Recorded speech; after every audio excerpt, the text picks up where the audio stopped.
Welcome to Unmasking Humanity, 21 Questions with Joshua T. Berglan. I'm your host, Joshua. Thank you all so much for being here today. Today we have Phillip Bramwell, who is an amazing human being. I would have never known ever that he had cerebral palsy, ever. Getting to know him over the last few weeks, I would have never known at all. But I just absolutely one of the most special humans that I've ever met. And Phillip Bramwell is here today to answer some really challenging but interesting questions. And I got to tell you, all of his answers blew me away. I just finished the interview and I mean, it's awesome. If you love somebody with a disability, this broadcast is for you. If you're somebody with a disability of any kind, mental or physical, I think there's probably emotional disabilities too, this broadcast is for you. If you're somebody that's lonely, this broadcast is for you. I love it. I loved it. This is one of my favorite broadcasts I've ever done. And mainly, even though I expected it to be good, because I have seen Phillip in action, and we talk about that in this interview, how I know him and how this all came to be. But it exceeded my expectations by far. And Phillip's a real talent.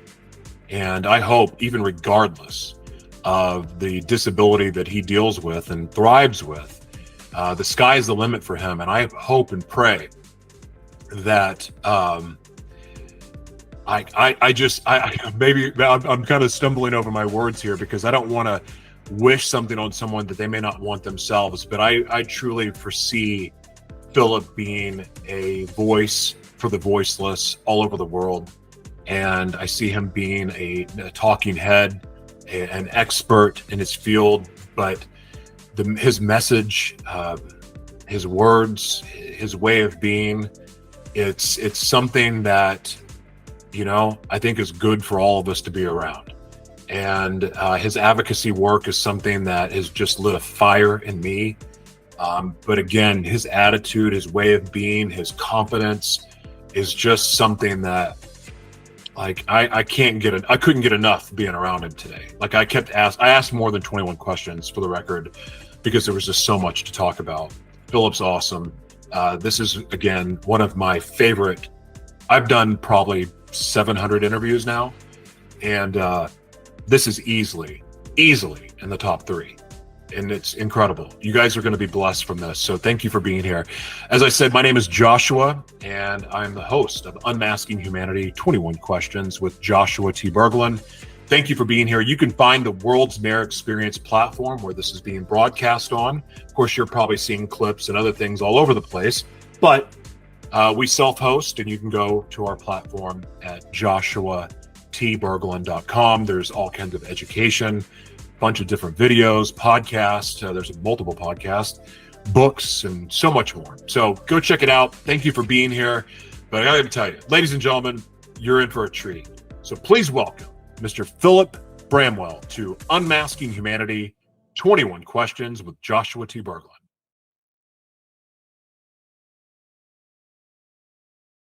And we're back to Unmasking Humanity, 21 Questions with Joshua T. Berglan. And ladies and gentlemen, you are in for a treat. This is going to be so awesome. And I got to tell you, I know I talked about this a little bit in the intro, but I got to know our guest, Phillip Bramwell, through his videos. I was able to watch several of his videos. Actually, it was a video, but it was turned into multiple little videos. And one of the things that I got to see in Phillip that was so encouraging to me was his confidence and his belief in himself. And when you get to know him here shortly, you're going to see why that means so much to me. I've heard that Phillip doesn't like the word inspired, so I don't know another word. My vocabulary is not that rich, but I will say this. I've never in my life encountered somebody that it was like just watching them through a camera. I thought he was like my brother. I related to him. I admire his courage. I admire his strength. And I'll also admire his passion for truth and being authentic. And it's so welcome to me. And I think the world needs more of what Phillip has to offer. And so, ladies and gentlemen, you're going to get to see a little bit about why I admire Phillip so much through these 21 questions. And this is going to be a lot of fun. So, ladies and gentlemen, without further ado, please welcome the one, the only, Mr. Phillip Bramwell. Phillip, how you doing, man? I'm doing well. Thank you for having me on, Joshua. I'm very excited to have you here. This is going to be a lot of fun. And these 21 questions are challenging, but I think they're going to be fun for you to answer. But before we get into all that, can you tell me, what are you grateful for today and why? Well, I'm in a wheelchair. I use a manual wheelchair full time for mobility. And so my wheelchair is an essential part of my life. It functions as my legs because I'm not able to walk with my legs.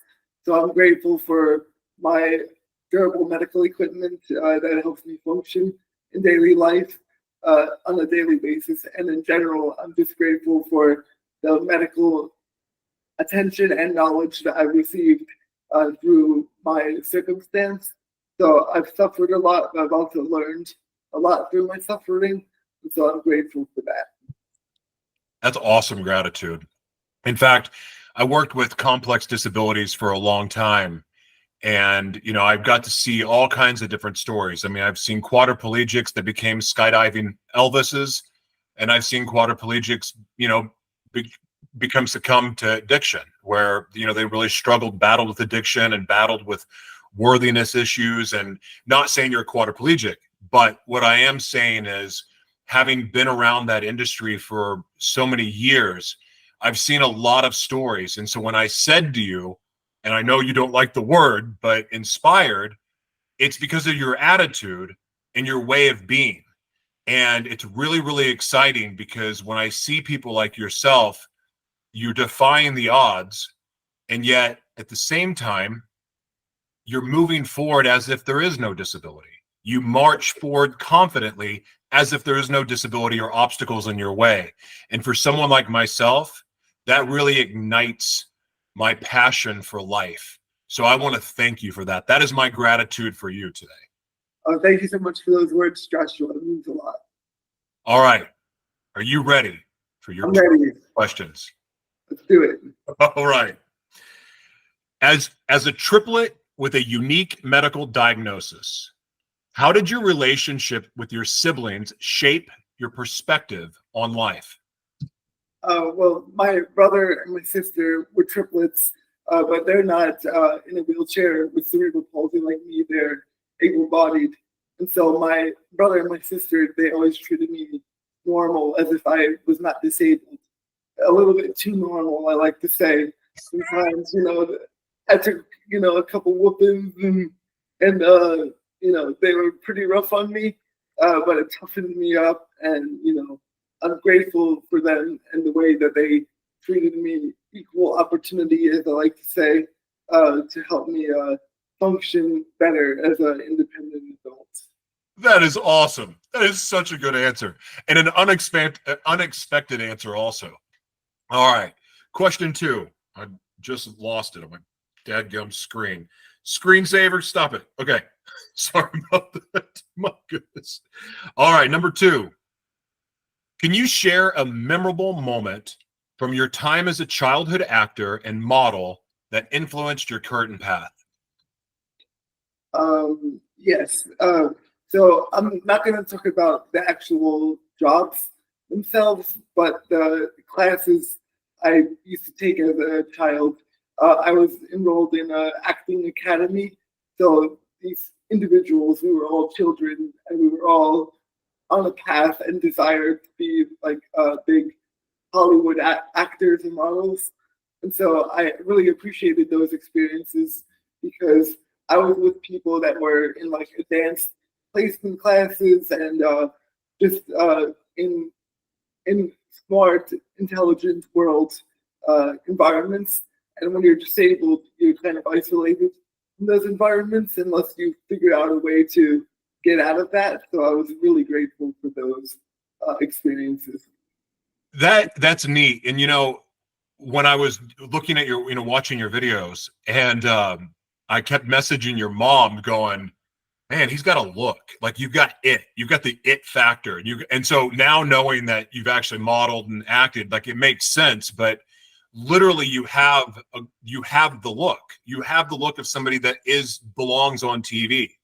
And again, the more people hear you talk, the more they're going to go, this dude has something to say that we need to listen to. So it makes me happy to know that you actually have a background in this, because I believe that your background in this is going to fuel your purpose moving forward. That experience was not an accident, and it sure as heck wasn't wasted. So it's cool to hear that. All right. Next question. How did participating in adaptive wheelchair sports impact your self-perception and confidence? So wheelchair sports, it's designed for people in wheelchairs, people that are more severe than me, less severe than me, and equally severe. And so I learned from a young age to model good behaviors. I also learned the bad behaviors that disabled people do. And so you can kind of discern the good from bad. And I try to emulate the behaviors that were good, and I try to avoid the behaviors that I saw that were not so good. That also includes the way that parents treated their kids. There were some parents that were helicopter type of parents, and other parents, were like, figure it out. And so you can kind of see a correlation between how people were treated and how they turned out. That is so good. And this question's not planned, but there was something that you said that sparked this this memory of compliance versus thinking outside of the box. And so knowing your mother and knowing how she is about compliance, of course, being a medical doctor, and then knowing yourself that obviously you had to be somewhat compliant to be able to progress this far and to continue to be as able-bodied as you are.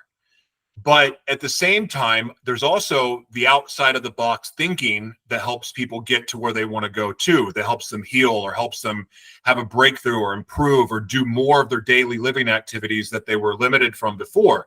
So from your perspective, because one thing I also notice about you is that you know how to advocate for yourself. And people that know how to advocate for themselves are also not only rule followers, but they're also going to think outside of the box too, because sometimes you have to think outside of the box to be able to advocate for yourself. So in your situation, from your perspective, can you talk a bit about that balance between being compliant to what the doctors and the therapists say versus knowing yourself and saying, well, I think that this would actually help me, not that. Can you talk about that? Well, I'll frame it from when I was a child. When I was a child, it was much more simple to just listen to what the adults said, because that's what happens for everybody. If you're a child, you're programmed to listen to the adults. So as a child, it's more normal or socially acceptable. But one interesting thing about my pediatric therapy experiences were our therapists didn't encourage talking back and being rebellious, but when it happened, they kind of understood where it came from, because they knew deep down that for people like me to have a successful life, we're going to have that edge, a little bit of a resistance to not being too passive. So even though they didn't want us to talk back and they had to discipline us a few times, the talking back, they didn't discourage it, because they knew that was going to be a key part of our survival growing up. They were right about that. That's awesome. That's such a good answer. Very good. Next question. You're killing it, man. I really do love these answers. They're really fun. What drew you to experimenting with drums, and how has music played a role in your life? So the reason I attempted to play the drums was simply because it was something that my body could handle. And so I tried to play the drums. I wanted to join my school's, band. They have, some school districts have music programs available. I wanted to do that. It didn't work out in that regard, but I wanted to try to do it. And music, I'm not a huge music guy. I like music. It's a good distraction. But the reason I tried to play the drums was simply because it was something that was within my wheelhouse. But as we might talk about, acting and modeling became my main activity when I was a child. Very cool. Can you describe a pivotal? I can't. 45 years old, and you think I know how to talk? Hold on a second. Pardon me. Can you describe a pivotal moment when you realized the importance of educating others about your condition? Yes. So I actually learned this very, very young. I grew up around children. Some of them were nonverbal. So nonverbal means that they cannot talk. Of course, communication is different. You can communicate with body language, but I'm simply talking about the verbal aspect. And so I grew up around some kids that were nonverbal, and I could see a difference in how they were treated differently, not in a good way, compared to people that could talk.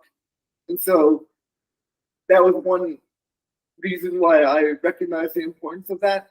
And then the second to that was if you're physically disabled, you're not going to be able to outmuscle your way through a situation. You're going to have to outthink and out-communicate your way through the difficulties. So I learned very young that my communication skills were going to be essential to my survival and ability to thrive as an adult. That makes so much sense after, again, like barely knowing you, but just watching you communicate. It's powerful. Like I don't even you like when you're going through the process of learning how to be an effective communicator, and you talked about the reason why, like the understanding of like you need to be a good communicator to be able to do the things that you want. What would you say was the biggest challenge in learning how to communicate effectively the way that you have? Like what kind of rough spots were there, and how did you overcome them? Oh, yes. The roughest spot was part of my cerebral palsy is that I have what's called dysarthria. So it's part of the brain injury, which causes disruption to my vocal cords. So I used to have a more severe speech impediment than I do now. And I had some swallowing difficulties when I was young. So simply the ability to talk, to speak, it was difficult because I had to develop my vocal muscles and my vocal cords to accommodate my disability. That was a personal reason why I asked that question. Again, it wasn't a planned question, but I appreciate that answer. As you can see, that my head is starting to move more than it was when we started. And one of the things that happens is it affects my speech. And when that happens, for me, because I've been paid for my voice, like that's how I earn money, is my voice, or one of the ways. And having that affected was very disheartening for me, and a struggle. And so my asking you that question was really a curiosity for a personal reason, because I'm looking for ways to keep my speech from being affected that way. So I look to people like yourself as like a guide, because the doctors aren't much help right now for me. So I'm having to find innovative ways to heal. So I appreciate that answer. Thank you. I love this question. I hope you do too. How has living with cerebral palsy influenced your problem-solving skills and adaptability? Oh, yes. With having cerebral palsy, there are constant problems, more problems than I can even talk about in one interview. But there are so many problems. But I'm a good problem solver to the extent where I could see a problem before it happens and be more proactive about it and try to eliminate or reduce the negative impact. Whereas, if you're not used to having problems, you might be more reactive and just wait for something bad to happen. But for me, I'm a very proactive person, and so I've learned how to manage problems to either remove them or reduce the impact. That's really good advice. What inspired you to focus on educating pediatric medical professionals about childhood experiences with chronic conditions? Oh, yes. So when I was a child, I received very good medical education. But when I grew up, nobody followed up with me, and we typically don't get followed up on as adults to see how it went, what mistakes were done. And so, because of social media, it's easier to see what's going on with the children today with disabilities. And I became a little bit disturbed of seeing repeated mistakes and errors happening, but nobody was asking us what we thought about our treatment in reflection.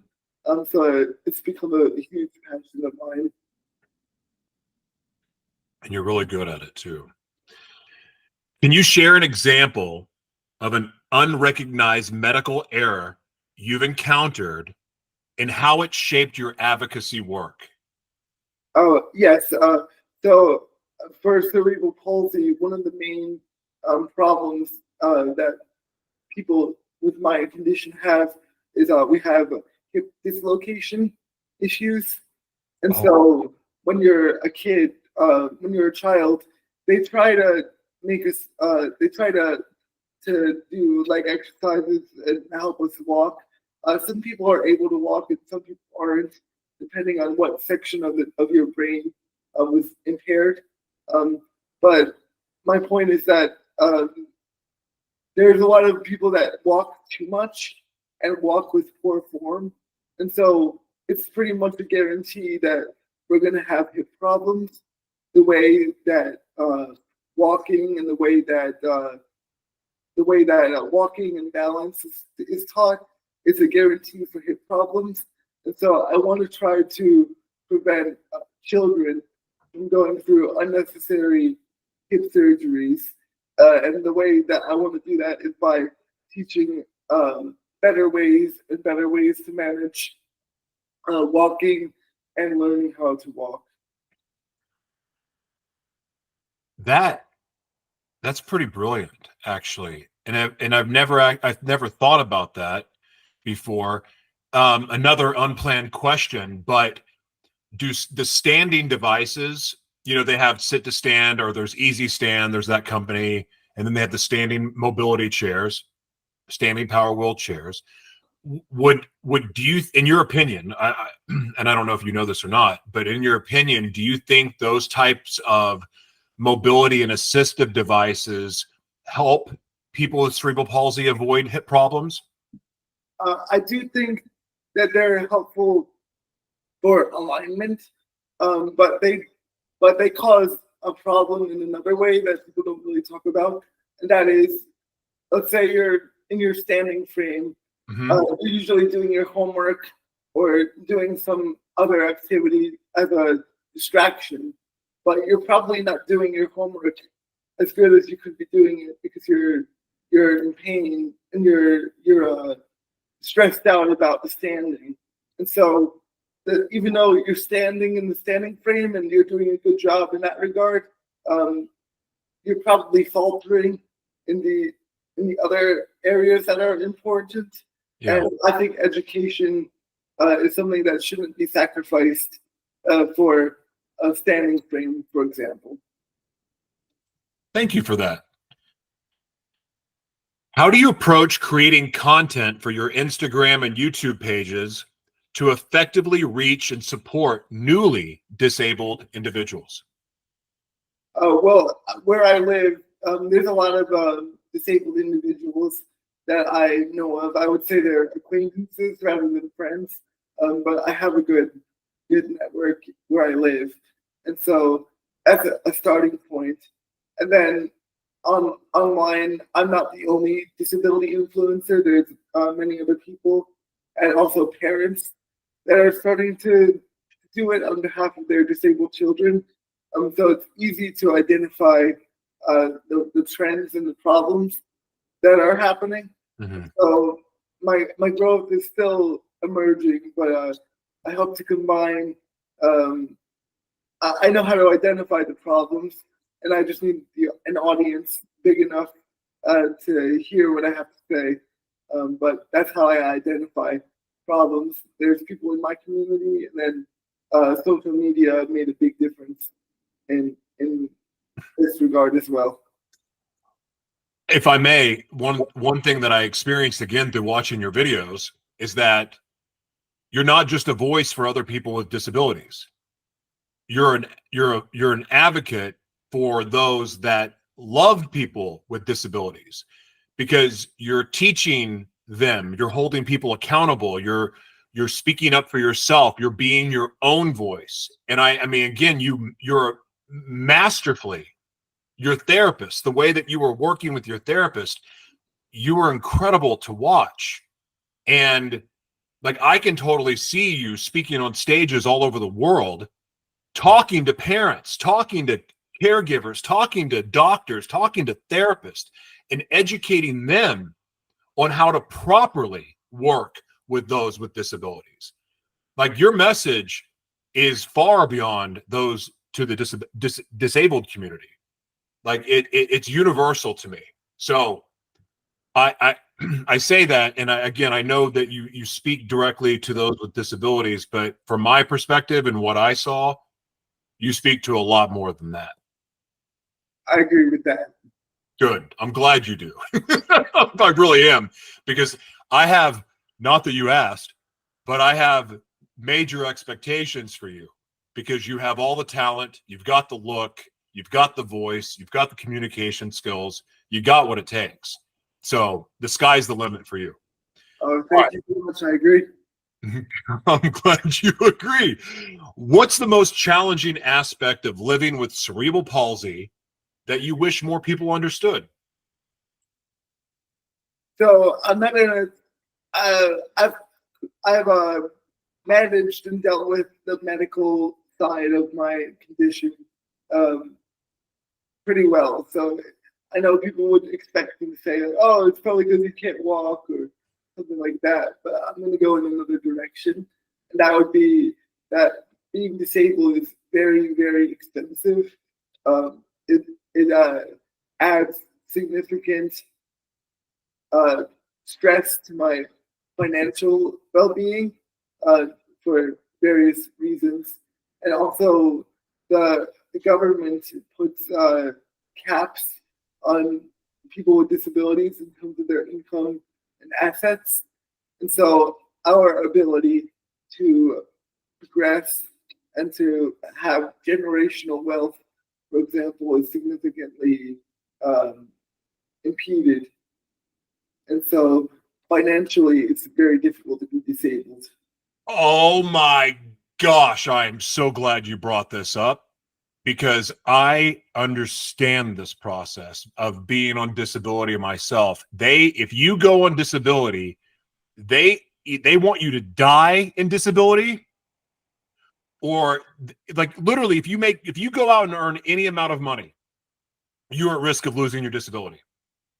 But yet the disability amount they give you is not enough to be able to wipe your butt with, much less have a home, food, clothing, healthcare, and so on.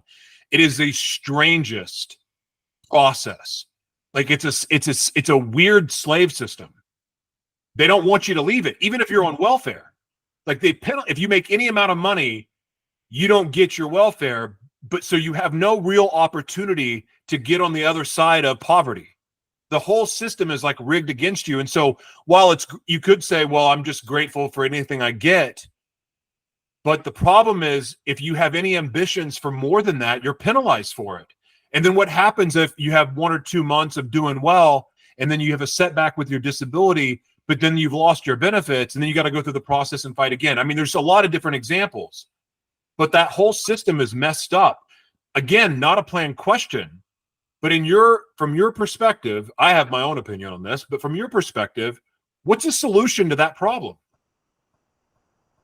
It's complicated because everyone has a different philosophy as to work.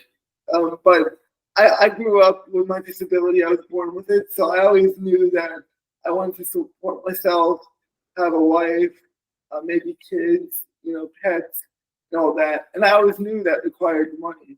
So it was never in my plans when I was a kid. Oh, I'm gonna just apply to the Social Security office and just ride out my life in that fashion. I always knew I need to get a career path that would be sustainable so that I could support myself and support my family, my developed family, and at the same time not put pressure on my parents and older family members to take care of me. I wanted to be financially sufficient, and so a lot of it has to do with what your philosophy is for your life. Like, some people don't mind not working because they don't really expect too much of themselves. But if you do expect something of yourself, then being on Social Security won't be satisfactory for you. So the solution would be, it's too complicated. I don't know if I have a solution right now, but there's a difference in philosophy with the people that work versus the people that don't work. Because you can not work and you'll get maybe some money, but then you're always slave to the government. They could turn off your Social Security check at any time. They could say that you're doing fraud. They could say any number of things. And so I want to have control over my life. The only way I can have control over my life is I have to put in the work, even if it's a little bit harder of a path. Such a good answer. Such a good answer. All right, next question. How has your experience as a child actor helped you in your current role as an educator and an advocate? Oh, yes. So as an actor and a model, actually all childhood actors, not just disabled childhood actors, we're treated like adults. We're treated like adults because we're in adult situations. We get paid money for work, which is one of the only ways that children are allowed to make money is the entertainment business. And so we're around adults.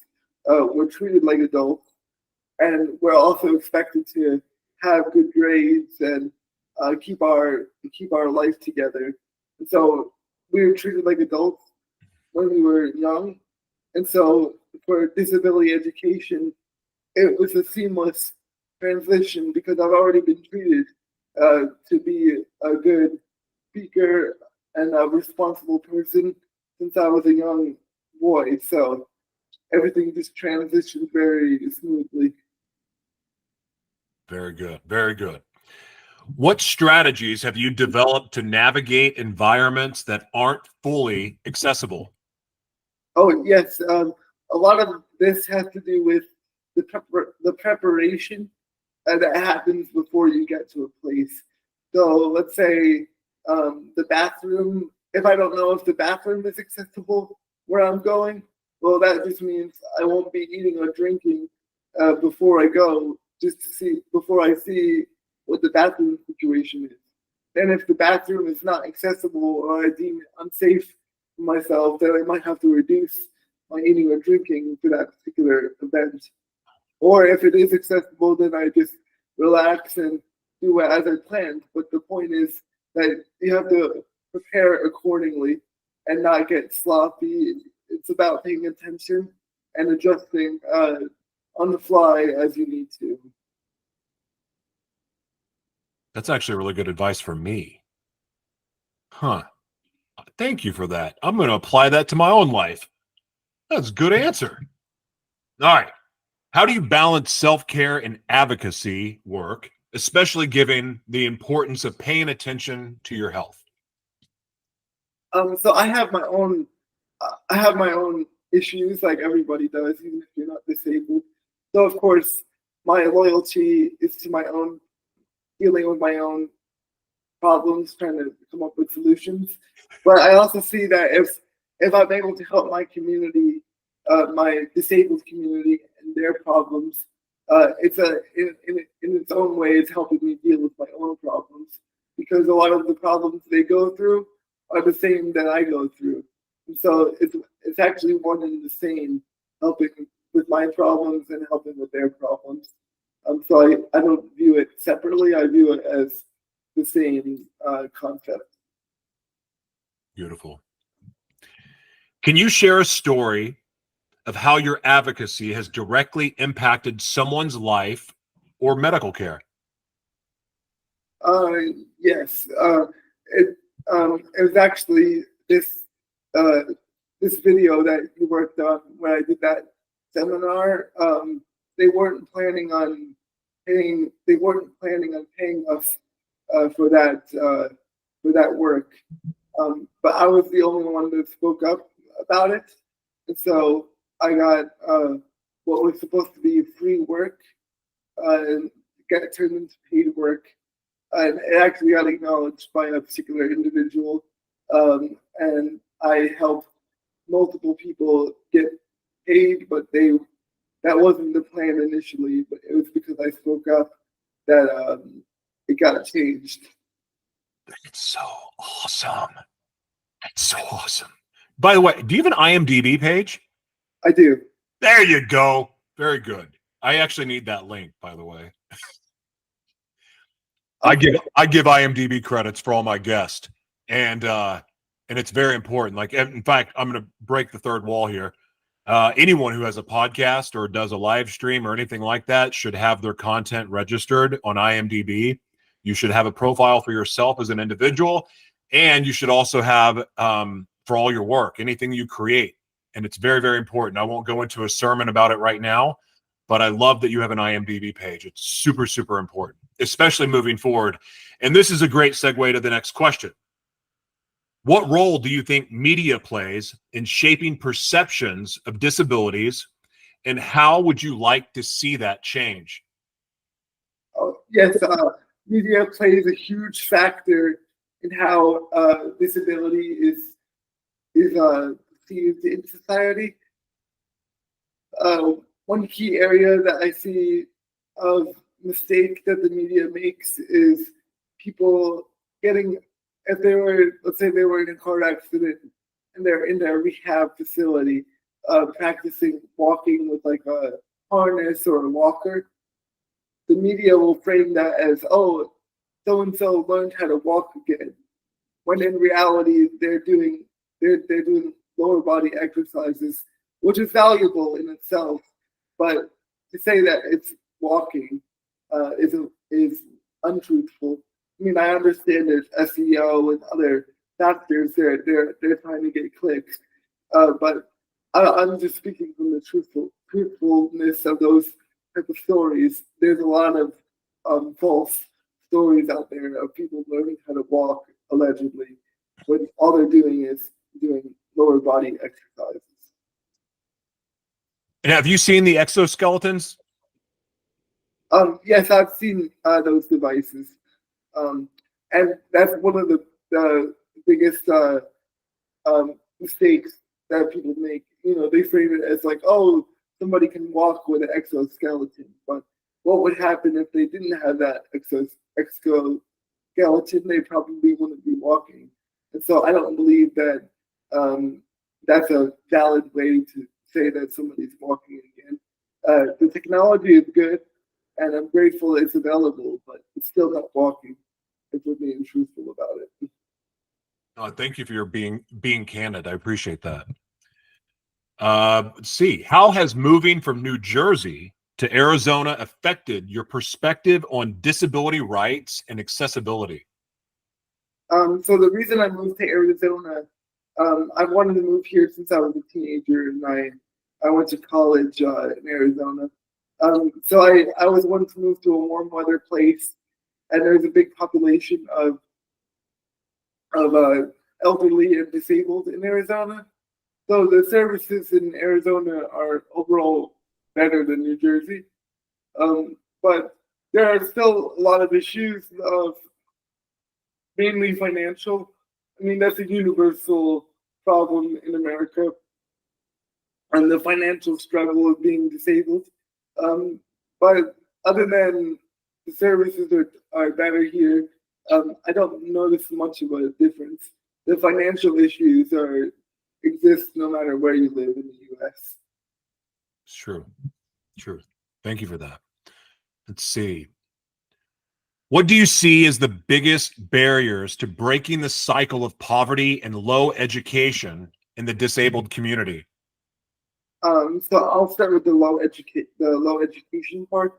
That is, disabled children should not be automatically put into a disabled school, and then we have to prove that we're able to be in regular normal school. It should be the opposite, where you should be in regular school, and then if it doesn't work out, then okay, maybe you have to go to a separate school. But what happens is, if we're in disabled school first, and we're not learning what we need to learn, it sets us back for our entire education. And then education problems lead to employment problems, because if you're physically disabled, you're not going to be able to do physical labor for the most part. So that means any way that we can make money when we're disabled has to do with our intellect and our ability to think and have academic knowledge. And so the poor education is directly correlated to poor financial status, because we're not employed to the level that we need to be. So the education needs to be fixed first, and then the employment will be fixed as a product of that. Really, really good answer. How do you address the topic of romantic relationships and loneliness in your advocacy work? So right now, I would say I'm actually not actively addressing it. It's on my list of things to address, but I'll speak about that topic, how it affects my life. So loneliness, in general, I don't feel lonely. Like I have people to hang out with, but in terms of romantic loneliness, that's an issue that I have, and that many disabled people have. It's not only is it romantic loneliness in terms of like sex, but it's worse than that. It's complete touch deficit, where we don't have enough touch. Even when we were kids, like we weren't the type of kids that like, oh, people wanted to hold, or people were kind of scared of us because we looked kind of fragile, or we didn't look like a normal kid at that time. And so we've had touch deficit most of our life. And so it of course, when people say romantic loneliness, they're thinking about sex. That is part of it, I'm not gonna lie, but it's actually worse than no sex. It's like no touch at all for most of us. And that only adds to our health problems that we have.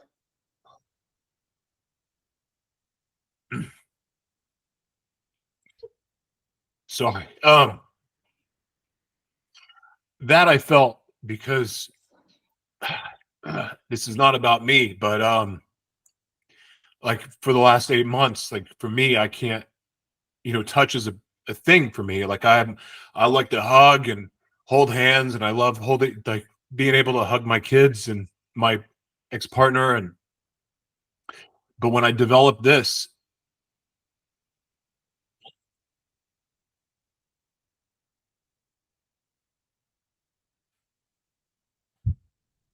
I couldn't be touched by the people I loved, because it hurt, and it caused me to physically hurt, and still does. It's not as bad as it used to be, but it was something I took for granted for a long time. And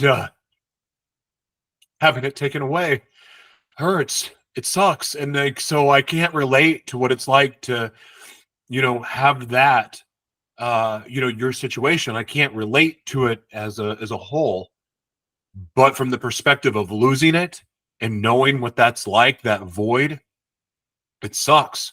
It sucks. I can't imagine what it's like for other people. I mean, because I only have a short window of having to experience it. But yeah, that just really hits me. It's something I would have never thought about ever until going through it. So, wow, thank you for that. Okay, what steps do you think society needs to take to reduce exploitation and the abuse of individuals with disabilities? That's a good question. So I'll start with disabled children. One of the biggest problems with disabled children and how they're managed is, like, for example, let's say I'm a disabled child, I'm in a wheelchair, and I misbehave or I'm disrespectful in whatever way. Like, my wheelchair, it's not like a video game. Something's been taken away. A wheelchair is like my legs. Yeah. So a wheelchair or anybody's mobility device, or if you're autistic, like a sensory toy, that's not something to take away as a disciplinary tool. Now, people will twist it and they'll say, "Oh, well, are you saying disabled kids shouldn't be disciplined?" No, we absolutely should be disciplined when we get out of line. But our mobility devices are our legs. So when you take away that, it's actually child abuse, if you ask me. And the same goes for autistic people getting their sensory toys taken away as their punishment. That's a big issue on the kids' side of things. And then for adults, it's more financial issue. Whereas where some of us work, good quality jobs with smart. Some of us have multiple jobs, and we're just not allowed to work and have a good life. That those are two angles of exploitation. But I'm more worried about the children, because for the children, people actually try to justify the type of behavior that I'm describing, like taking away a wheelchair because the kid misbehaved and stuff like that. I'm very disturbed by that type of behavior that is still going on. Great answer. Thank you. Looking back on your journey so far, what achievement are you most proud of? What I'm most proud of is my move from New Jersey, where my family grew up, to now I live in Arizona. I live by myself, and my parents still live at home, and so I'm happy that I'm able to be independent, and that I'm not a constant asking my parents for assistance. I mean, I'm grateful for them. They're very helpful to me, and they claim they're happy to help, so I'm grateful. But it's still nice to give my family and my parents freedom that they always desired. I mean, no one ever expects to have disabled children, and they had to adjust my scenario on the fly, and they did a great job with that. But it doesn't mean that it's easy. They just did what they felt they had to do. I met your mom a couple of years ago, and the very first conversation we ever had, she mentioned how proud she was of you. I mean, so I know for a fact how proud your parents are of you. And, you're a hero to your mom. They're very, very proud of you. You've done them. I'm proud of you, and I barely know you, but I just, the work that you're doing is remarkable. And it takes courage to do what you're doing. And at the same time, one of the coolest things about what you're doing is that you will, for lack of a better word, no, I won't use inspire. Wait, other people they're going to see this. And the more people that recognize what you're doing, other people are going to go, I want to do that too. You're going to be a celebrity for so many people. They're going to look to you as a role model. They're going to look to you as the source of, again, lack of a better word, inspiration. You're going to help people get off their butt, figuratively, literally, whatever, and start taking action because of the actions that you take every day. Like, that's how much influence you have. And your influence is going to grow and grow and grow as long as you continue on this path that you're on. 100%, you can count on it. And I know you know that. You don't even need to say it. That's my goal. I know that we're all stronger together, and so I want to encourage people to fight for the battles they think are important to their life, and not only important to their life, but important for the generation coming up, because people before us fought for us. People that we never met before fought battles that we don't even know how rough it was. But now we have a better life than they had. And so hopefully the same thing will happen for the upcoming disabled generation. We have a lot of work to do, but I'm going to do my part to make sure things are better. Yeah, you're going to. All right, this is your last question. I think we went well over 21 questions. I don't care. It was worth every bit of it, at least for me anyway. Okay, last question. What's your vision for the future of disability rights and inclusion, and how do you hope to contribute to that vision? Well, an area of inclusion that needs to happen is higher employment rates in my community. And so my vision is actually not to worry about convincing companies to hire us, because you can't convince someone of anything. But if we all figure out how to monetize our medical problems and to use what we've learned and to use our suffering to make money, I think that's where we need to go, the direction we need to go in. And we need to create our own, what I call a disability economy, where let's say somebody needs a wheelchair and I have an extra wheelchair. I need to charge them money for the wheelchair just so we can flow the economy. We're broke. Our community is broke, and because we're broke, we don't spend money, and because we don't spend money, we're silent in the economy, and so that's why we're not involved in like politics and other big aspects of society. So we need to fix our financial woes by monetizing our problems and creating our own economy. I'm really happy to hear you say that.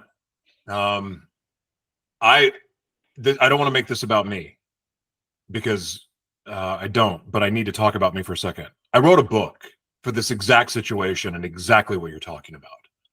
And I'm going to give it to you. I'm just going to email it to you.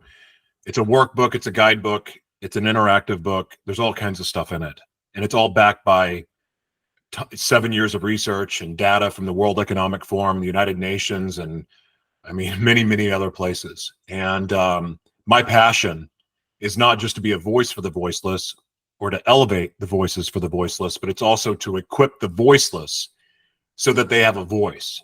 And I created a system called the Media Company in a Box. And it essentially is a vehicle for people to monetize their gifts, talents, and intellectual property. In fact, I didn't mean to flip you off, protect your intellectual property so you can monetize your hardship, your breakthroughs, your victories, your gifts, talents, again, intellectual property. And with the tools that are available through technology now and assistive devices and other things, we all have the same opportunity. And so I want to give you my book because I want to see your dream come true. And I'm not saying that my book was going to make your dream come true, but the education that's in it, I think will help you understand and see clearly about this opportunity that you have, because all these things that you talked about and addressed of the problems, I have a solution for. And again, I don't want to take credit for it because it came from a vision and a lifetime of work. But at the same time, the reason I created it was for situations like this. And I believe that you have real talent, Phillip. And I know I said this already, but I told your mom that you have a unique skill set. You are a face, you're a voice for media that transcends the disabled community. Of course, I know you want to help the community, but you're going to help more than that. You're going to help people understand people with disabilities. You're going to help bridge the gap. You're going to help open the doors for the disabled community to start getting those well-paying jobs because of accessibility, inclusivity, and other things that are happening in the fourth industrial revolution. You, my friend, are a forerunner, and you're going to change the game for a lot of people all over the world. And I'm absolutely honored to know you. Oh, thank you so much, Joshua. You're a very kind man, and you've asked very thoughtful questions. So I very much appreciate that. It's my pleasure. So what I'd like to do now is give you the opportunity to share where people can follow your journey, where they can work with you, because I know that you coach. But you can share anything you want to share. And if there's something on your heart that you weren't able to get out during this interview, share it. You can share as long as you want. The floor is yours. You get the final word. So anybody that watches this interview, thank you so much for tuning in. You've taken the first step, a step that most other people haven't taken yet, and that is you're interested in learning how to handle disability better. So thank you so much for that. You can follow me on Instagram. I'm Phillip Bramwell Coach. That's my first and last name, Phillip Bramwell, Phillip. Bramwell, B as in boy, R-A, M as in Mary, W-E-L-L, then the word coach, V-O-A-C-H. That's Phillip Bramwell Coach on Instagram. And you can email me, philipbramwellcoach@gmail.com. I work mostly with medical schools to train students about disability issues through being a patient model, or I can create content on disability issues. I can also do one-on-one coaching. Either way, you can contact me through Instagram or through email, and we can get something going.